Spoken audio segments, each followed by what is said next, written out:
период январских выходных пациентов с болями в желудке, тошнотой, рвотой и повышенной температурой у ингушских медиков хватало. Коронавирусная инфекция заставила всех быть более осмотрительными, и многие стали грешить на ковид. Но врачи успокаивают, это не новый штамм, а последствия переедания. Пациенты с такими симптомами в основном были, конечно, это отравление пищевое и химическими средствами.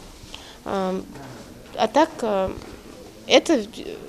это заболевание встречается чаще всего. Но еще 5-10% может быть и обострение хронических заболеваний.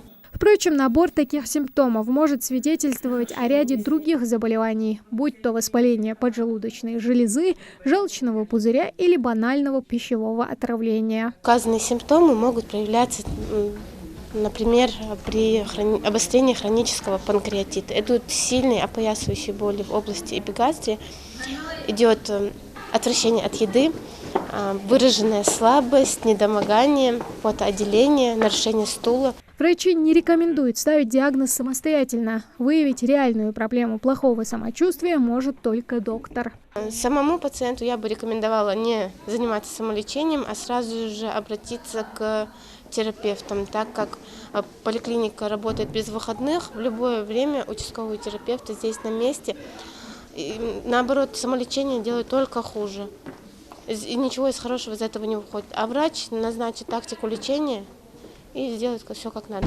Чтобы избежать неприятных сюрпризов от собственного организма, нужно следить за своим рационом. Для сбалансированного питания, по словам специалистов, человеку достаточно употреблять в пищу не менее 500 граммов овощей или фруктов. Также в меню должны быть так называемые сложные углеводы, белок и молочные продукты.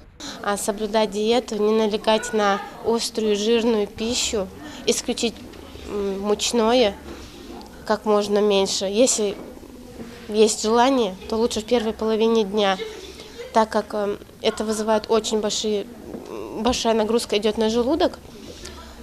И чтобы просто сохранить свое здоровье, надо следить за своим питанием.